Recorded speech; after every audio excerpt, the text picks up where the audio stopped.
교수님께서 지난 선거 때 그 선대위원장도 하셨잖아요. 그래서 금방 말씀하신 비호감의 벽 깨기 위해서 실제적으로도 노력을 했으리라 보는데 어떻습니까? 그 벽이 생각보다 그것이 쉽지가 않았던 것이 그 당시에 이제 통합은 했지만 그 혁신의 시간이 너무 짧았고요.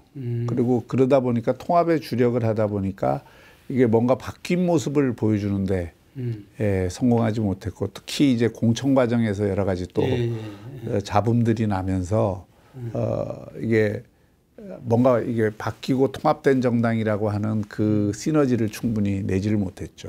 또 총선 자체도 이 코로나 전국 그 객관적 요인들이 워낙 많이 작용을 하고 그 과정에서 우리는 또 막말 파동이나 이런 것들이 중첩되면서 소위 과거의 이미지, 과거 그 세력 그 이미지를 상당히 벗어나지 못하는 그 고전을 하게 된 거죠. 뭐 저도 공동선대위원장의 한 사람, 4사람 중에 한 사람이었습니다만은 열심히 저는 나름대로는 참 노력을 많이 했지만 그 한계를 뚫어내지 못한 그 책임을 그 부분에 관해서는 좀 동감합니다. 국민의힘을 대표하는 그 보수 정당이 어떻게 말하면은 그 90년도에 그 3당 연합이라는 3당 합당이라고 거치잖아요. 그래서 상당히 이질적인 세력들이 합해졌어요. 근데 크게 보면 어쨌든 우리가 이야기하는 산업계를 주도하고 민주화를 주도한 세력이 합해졌다. 이렇게 이야기를 하는데 지금 그 이후에 보수정당의 이미지는 맞습니다. 합해진 민주화의 이미지는 뭐 거의 없고 사람은 그 사람들이 줄일 때가 많았는데 이상하게 옛날에 그 수구보수 꼴통정당 이런 이미지만 남았죠. 왜 그럴까요? 그게 계기가 있는데 김영삼 정부에서는 사실 그런 변화가 있었죠. 민주계가 주도하면서 또 이 3당 합당에서도 주도 세력이 바뀌는 계기를 이뤘고 또 김영삼 정부 하에서 역사 바로 세우기라든지 여러 가지 작업들을 통해서 이게 3당을 했지만 또 산업화 민주화 세력이 합친 것이지만은 민주적 정당성을 상당히 강조하고 또 민주주의의 중요성을 강조하는 쪽으로 바뀌어 왔는데 결국 그 IMF 위기 지나면서 또 이게 그 지도 체제가 당시 이회창 총재 체제로 가면서 구민정계가 사실은 다시 좀 당내 헤게모니를 잡는 과정이었고 그러다 보니까 그 이미지가 과거의 이미지와 상당히 많이 중첩이 됐고 그러면서 2번의 대선에 실패를 하고 한나라당 시절에 그걸 바꾸기 위해서 또 많은 개혁과 혁신 또 소장파의 노력들이 있어서 그 연장선상에서 또 집권을 했는데 그 뒤로 또 그 부분이 많이 점점 퇴색을 해서 결국은 마지막에는 이제 보수 정권이 임기를 못 채우는 이런 비극적인 결과까지 빚지 않았습니까? 그런 과정에서 이 이미지가 그리고 과거의 이미지로 중첩이 되는 또 이렇게 회귀하는 이런 모습을 보였다고 생각하고 그 과정에서 소위 젊은 세대들로부터 이 매력을 갖지를 못하게 된 거죠. 특히 문화적인 감수성의 측면에서 지금 20, 30, 40대들이 자유의 세대임에도 불구하고 또 개인주의 세대임에도 불구하고 그건 사실 보수 정당하고 훨씬 친화력이 있어야 되는데 그렇죠. 오히려 거꾸로 진보 좌파 쪽에 마치 그쪽이 뭔가 이렇게 시대적인 그 선도성을 갖는 것처럼 이렇게 비춰지면서 그쪽의 지지를 확 잃었다는 게 지금 이 한계죠, 지금. 그래서 제가 그걸 비호감의 벽이라고 그러는데 그 비호감의 벽을 어떻게 뚫어내느냐 하는 것이 지금 사실은 국민의힘 입장에서는 제일 큰 과제라고 볼 수가 있습니다. 이명박 대통령하고 떨어낼 수 없잖아요. 예, 맞습니다. 그때 뭐 사실 만들고 꾸리고 뭐 하는데 서민 친화적 정체도 그때 언론 보도에 따르면은 교수님께서 친서민 중도실용 정책 그걸 하고 했다는데 최근에 대법 그 최종 선고로 이렇게 영의 몸이 돼 계시는데 좀 안타까울 뿐만이 아니라 굉장히 그 마음이 아프죠. 그리고 이제 이미 80 고령인데 또 이렇게 그 굉장히 중형을 선고받고 다시 교도소 가는 모습에 저도 마음이 굉장히 아릴 수밖에 없습니다. 두 가지를 좀 구별해 봐야 되는데 이명박 정권, 박근혜 정권 두 번의 이 보수 정권의 공과의 문제와 이번 적폐청산 수사의 정당성 문제, 이거는 조금 다른 차원의 문제다. 저는 뭐 이명박 박근혜 정권이 잘한 것만 있다고 절대 생각하지 않습니다. 상당히 그 과도 있고 또 그런 결과로 탄핵까지 가게 된 것에 대해서는 저는 굉장히 그 부분에 대해서는 참회가 필요하다 나름대로. 그러나 또 공은 공대로 나중에 평가를 받을 것이다. 특히 저는 뭐 이명박 정권에서 일을 했기 때문에 이명박 정권의 저는 공도 많다고 생각하는 사람입니다. 예를 들어서 녹색 성장 같은 거는 그 당시에 세계를 움직인 비전이었고 지금도 유엔이 공식적으로 쓰고 있는 비전이고 그런 것들은 좀 잘 살렸어야 되는데 이어가지 못한 게 아쉽고 글로벌 금융위기 극복 과정에서 우리나라가 G20 된 것도 굉장히 저는 중요한 외교적 성과라고 생각하는데 하여튼 그런 공도 있고 또 다른 한편에서는 국민들 마음을 못 얻은 그런 과도 저는 있다고 생각합니다. 그런데 적폐청산 수사는 그거하고는 저는 별개의 문제라고 봐요. 그거는 나중에 이제 다시 평가를 받겠지만 제가 뭐 그 수사하는 그 과정에서도 썰전에 나가서 그 얘기를 했어요. 이게 몇 년 뒤 또 세월이 흐른 다음에 이것은 정치보복 프레임의 수사였다는 그 틀을 벗어나지 못할 거다. 제가 그렇게 그 당시부터 얘기를 했고 지금도 그 생각은 변함이 없습니다. 이번 뭐 판결에서 제가 법리적으로 이러쿵저러쿵 하는 거는 제가 적절치 않을 것 같고 다만 이것은 어쨌든 그 정치보복의 프레임이라고 하는 틀에서 진행된 수사고 그렇게 결과를 가져온 것이기 때문에 저는 그 부분은 대한민국 민주주의 발전에도 큰 도움이 된 게 아니다. 그런 말씀을 드리고 싶고요. 그런 차원에서 이제 뭐 국민들이 일반 국민들 생각과는 별개로 저는 그 두 분 대통령이 빨리 사면되는 것이 좋다 이런 생각을 갖고 있죠. 지금 민주당이 재보궐 기책 사유가 있는데 그 당헌을 갖다가 전당원 투표를 통해서 이렇게 고쳤어요.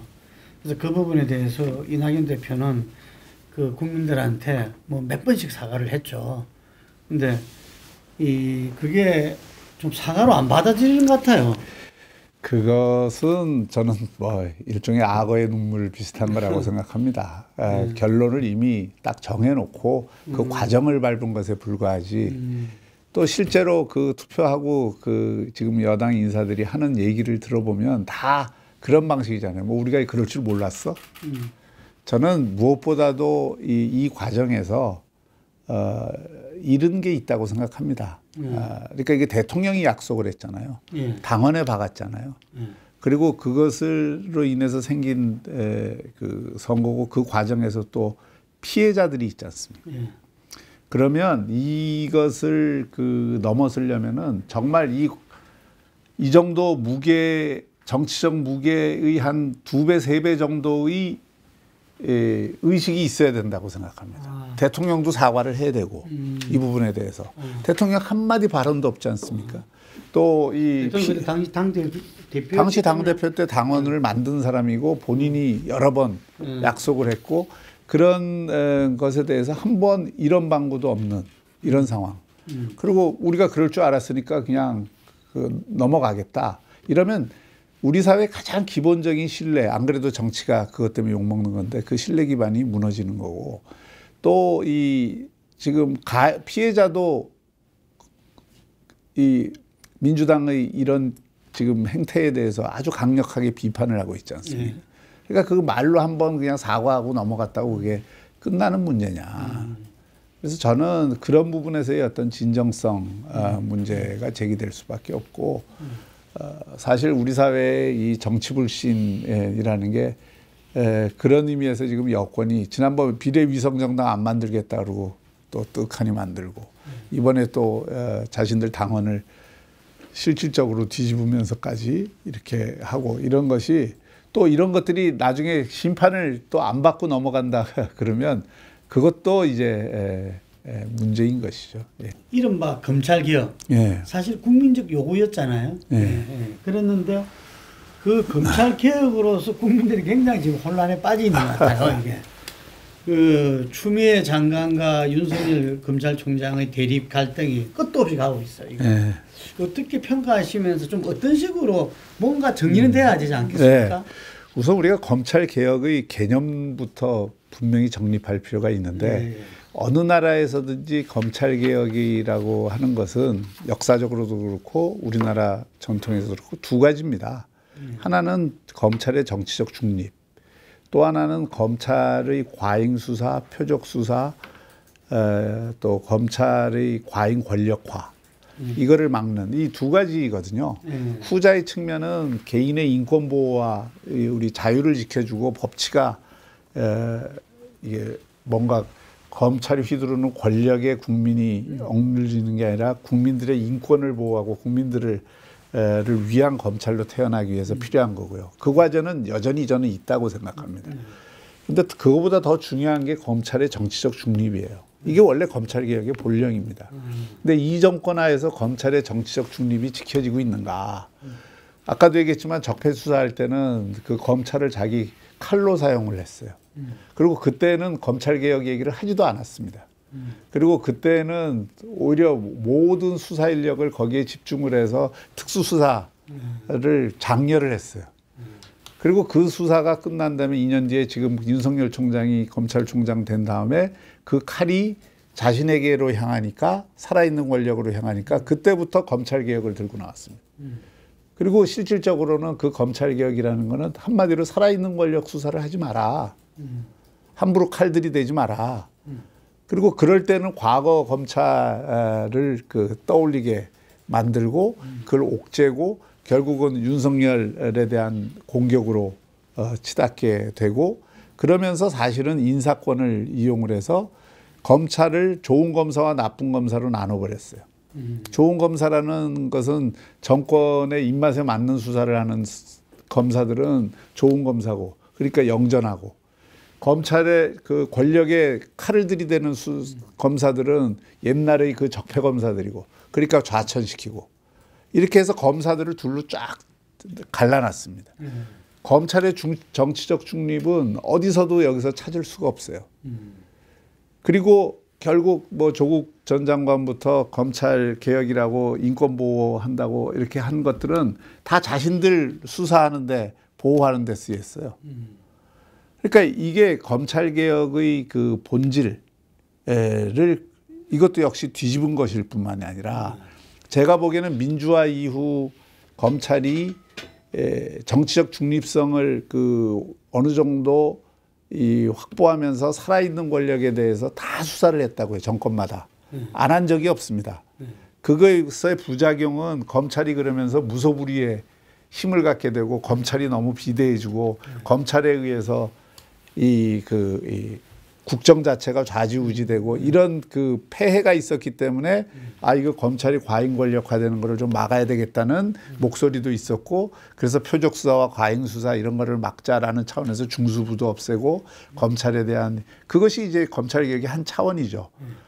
그런 부분들하고 정치적 중립성을 지키는 부분이 이게 조화를 이루어야 되는데 이 조화를 이루지 않고 검찰을 편가르고 결국은 이게 국민을 편가르고 이렇게 되면서 사실은 검찰 장악을 검찰 개혁이라는 이름으로 지금 얘기하고 있는 것이죠. 한마디로 말하면 검찰 개혁이라고 말하고 쓰기는 검찰 개혁이라고 쓰고 읽기는 검찰 장악으로 지금 읽고 있는 겁니다. 이것 때문에 이 정권이 가장 저는 위선적으로 보인다고 생각하거든요. 예, 그래서 이 부분은 지금이라도 저는 더 이상 그 윤석열 총장 찍어내기 형태 이번에 특활비 감찰도 얼마나 유치합니까? 제가 보기에는 참 유치하기 짝이었거든요. 그러니까 검찰개혁의 본령을 지켜라. 검찰의 정치적 중립을 확보해주고 검찰의 정치적 중립을 확보해주기 위해서 사실은 수사지휘권을 독일에서는 만들어 놓고도 한 번도 안 쓴 거잖아요. 우리 지금 이 정권 들어와서 검찰 수사지휘권을 3번을 썼는데 그게 다 공교롭게도 범죄를 저지른 사람들 얘기를 듣고 수사지휘권을 다 발동을 했어요. 검사들 얘기를 안 듣고. 그러니까 누굴 믿느냐 이거죠. 공공기관에 자신이 지휘하는 공적기관의 얘기를 안 믿고 교도소에 있는 사람 얘기를 듣고 이 검찰을 수사지휘를 그것도 법무부 장관이 마구잡이로 하면서 거기다 끼워넣기로 또 윤석열 총장 개인 수사도 이미 하고 있는 것을 갖다가 끼워넣고 이러니까 자꾸 검찰을 정치적으로 흔든다는 얘기밖에 안 되는 거죠. 그래서 저는 지금이라도 검찰의 정치적 중립 확보 방안을 확고하게 내놓고 그다음에 검찰의 과잉 권력화 또 그동안에 이제 소위 뭐 표적 수사나 기획 수사나 이런 걸 통해서 문제가 있었던 그런 부분들을 인권보호 차원에서 조정하는 이런 정말 검찰 개혁의 본령으로 돌아간다면 왜 박수를 못 받겠습니까? 윤 총장은 임기는 가는 게 좋겠다 이런 입장이네요. 지금 이미 윤석열 총장이 제대로 기능을 하고 있다고 보는 사람은 없을 겁니다. 그리고 이 정권에서 윤석열 총장을 임기까지 내버려 두겠느냐 하는 것도 더 두고 봐야 되고요.